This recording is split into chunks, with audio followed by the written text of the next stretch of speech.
नमस्कार, मी दीपाली आपल्या सर्वांच्या एलबी न्यूजवर स्वागत करीत आहे।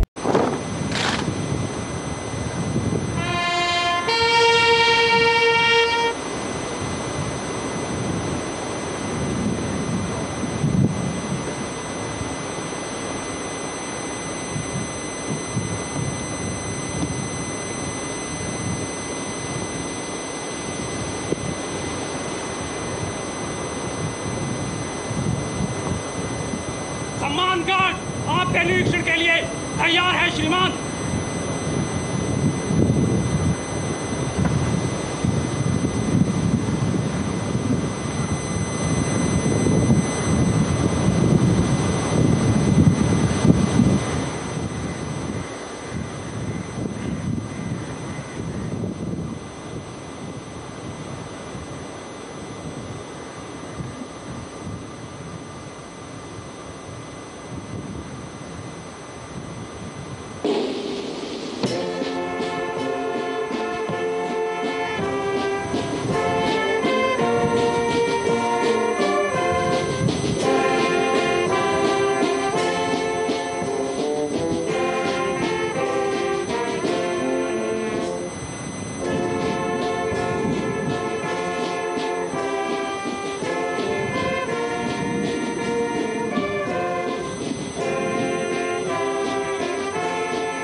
By about 10 to 12 minutes. Goal! Will be confirmed shortly. गोल पे मारे चलेगा। अरे बट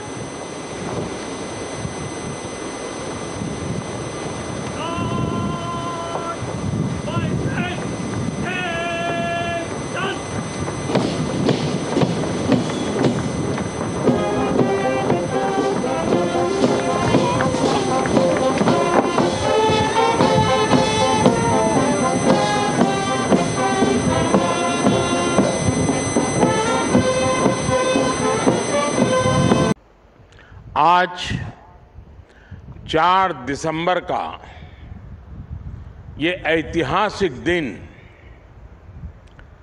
हमें आशीर्वाद देता है। सिंधु दुर्ग का ऐतिहासिक किला मालवण तारकर्ली का ये खूबसूरत किनारा चारों ओर फैला छत्रपति वीर शिवाजी महाराज का प्रताप, राजकोट फोर्ट पर उनकी विशाल प्रतिमा का अनावरण और आपकी ये हुंकार हर भारतवासी को जोश से भर रही है। आपके लिए ही कहा गया है, चलो चलो नई मिसाल हो, बढ़ो नया कमाल हो, झुको नहीं रुको नहीं, बढ़े चलो बढ़े चलो। मैं नौसेना परिवार के सभी सदस्यों को नेवी डे पर विशेष रूप से बधाई देता हूं। आज के दिन हम उन शूरवीरों को भी प्रणाम करते हैं जिन्होंने मातृभूमि के लिए अपना सर्वोच्च बलिदान दिया है।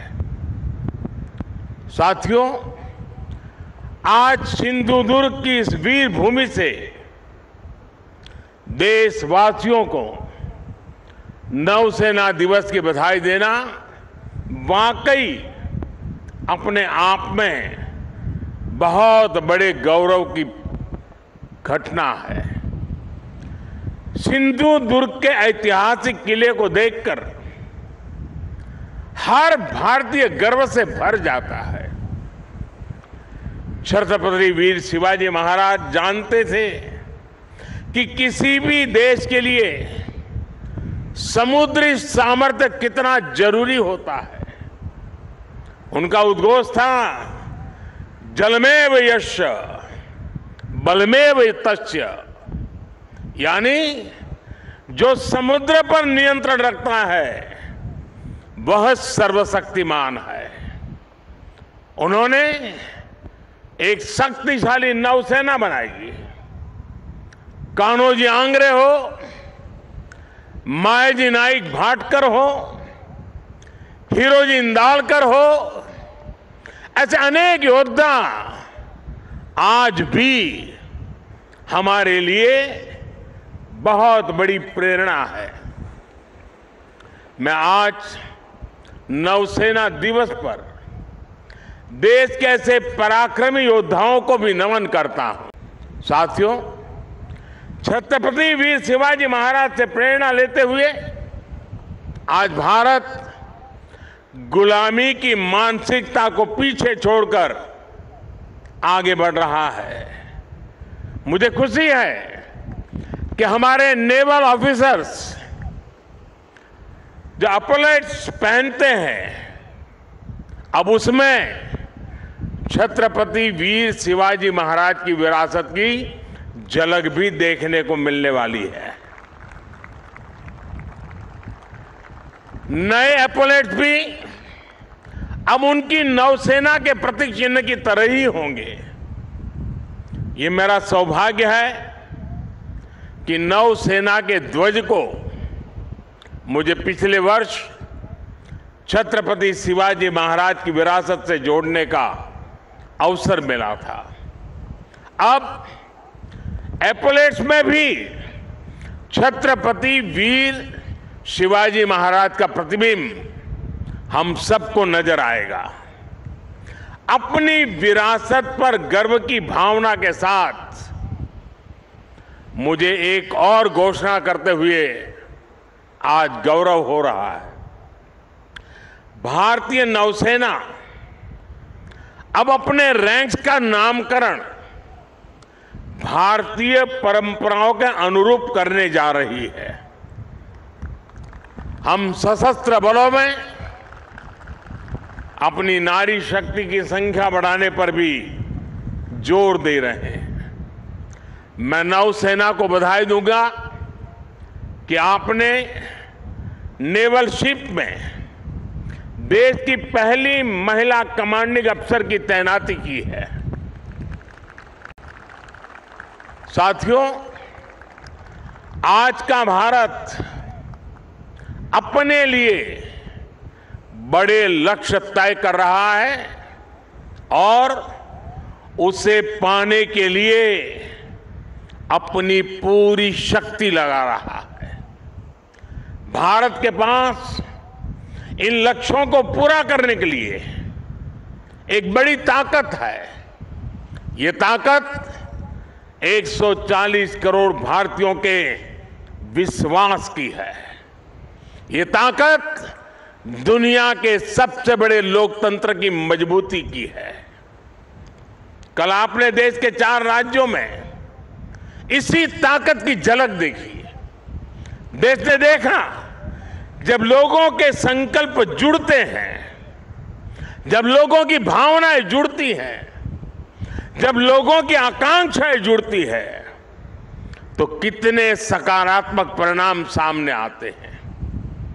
अलग अलग राज्यों की प्राथमिकताएं अलग है, उनकी आवश्यकताएं अलग है, लेकिन सभी राज्यों के लोग राष्ट्र प्रथम की भावना से ओतप्रोत है।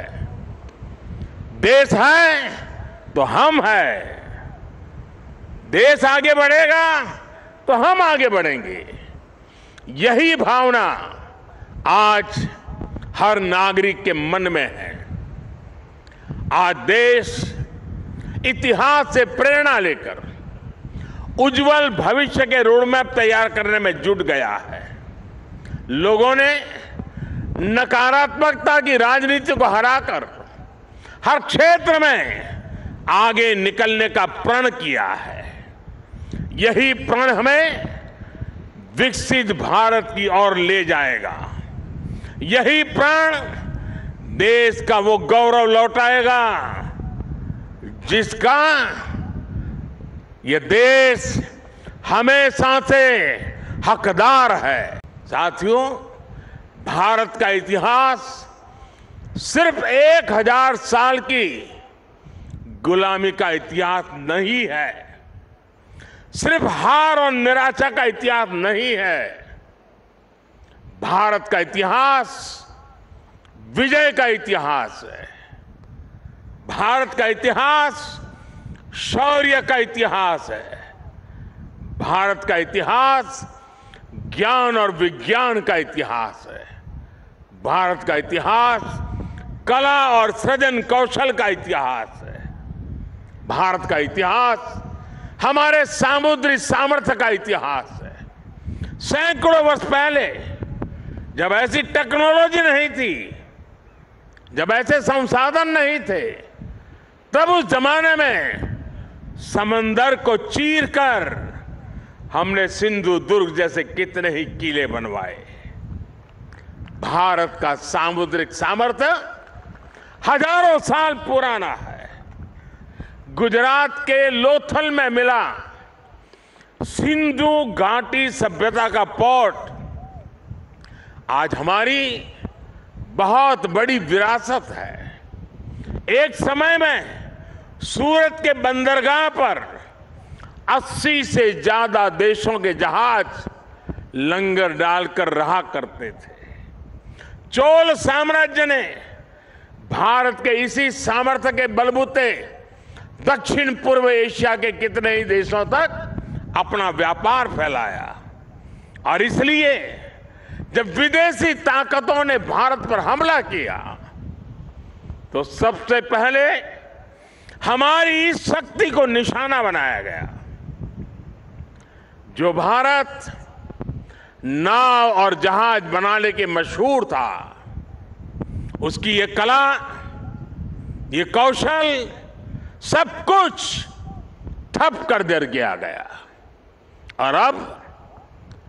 और जब हमने समंदर पर अपना नियंत्रण खोया,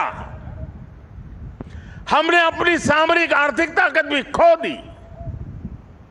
इसलिए आज जब भारत विकसित होने के लक्ष्य पर चल रहा है तो हमें अपने इस खोए हुए गौरव को फिर से पाकर के ही रहना है। इसलिए ही आज हमारी सरकार भी इससे जुड़े हर क्षेत्र पर फोकस करते हुए काम कर रही है। आज भारत ब्लू इकोनॉमी को अभूतपूर्व प्रोत्साहन दे रहा है। आज भारत सागर माला के तहत पोर्ट लेड डेवलपमेंट में जुटा है। आज भारत मैरीटाइम विजन के तहत अपने सागरों के पूरे सामर्थ्य का इस्तेमाल करने की ओर तेज गति से बढ़ रहा है। मर्चेंट शिपिंग को बढ़ावा देने के लिए भी सरकार ने नए नियम बनाए हैं। सरकार के प्रयासों से बीते 9 वर्षों में भारत में सी फेरर्स की संख्या में 140% से ज्यादा बढ़ोतरी हुई है। मेरे साथियों, ये भारत के इतिहास का वो कालखंड है जो सिर्फ 5-10 साल का नहीं बल्कि आने वाली सदियों का भविष्य लिखने वाला है। 10 वर्ष से भी कम के कालखंड में भारत दुनिया में 10वें नंबर की आर्थिक ताकत से बढ़कर 5वें नंबर पर पहुंच गया है। और अब बहुत तेजी से 3रे नंबर की आर्थिक महाशक्ति बनने की तरफ आज भारत अग्रसर है। आज देश विश्वास और आत्मविश्वास से भरा हुआ है। आज दुनिया को भारत में विश्व मित्र का उदय होता दिख रहा है। आज स्पेस हो या फिर समंदर, हर जगह दुनिया को भारत का सामर्थ्य दिख रहा है। आज पूरी दुनिया Bharat, middle east, Europe economic corridor की चर्चा कर रही है। जिस स्पाइस रूट को अतीत में हमने खो दिया था, वो अब फिर से भारत की समृद्धि का सशक्त आधार बनने जा रहा है। आज मेड इन इंडिया की चर्चा पूरी दुनिया में हो रही है। तेजस विमान हो या किसान ड्रोन, यूपीआई सिस्टम हो या फिर चंद्रयान 3, हर जगह, हर सेक्टर में मेड इन इंडिया की धूम है। आज हमारी सेनाओं की अधिकतर जरूरतें मेड इन इंडिया अस्त्र शस्त्र से ही पूरी की जा रही है। देश में पहली बार ट्रांसपोर्ट एयरक्राफ्ट का निर्माण शुरू हो रहा है। पिछले साल ही मैंने कोची में स्वदेशी एयरक्राफ्ट कैरियर आईएनएस विक्रांत को नौसेना में कमीशन किया था। INS Vikrant make in India, आत्मनिर्भर भारत का एक सशक्त उदाहरण है। आज भारत दुनिया के कुछ गिने चुने देशों में है जिसके पास ऐसा सामर्थ्य है। आमचा हा व्हिडिओ आवडला असेल तर नक्की लाईक करा, शेअर करा आणि हो, विसरू नका LBN चॅनल सबस्क्राइब करायला।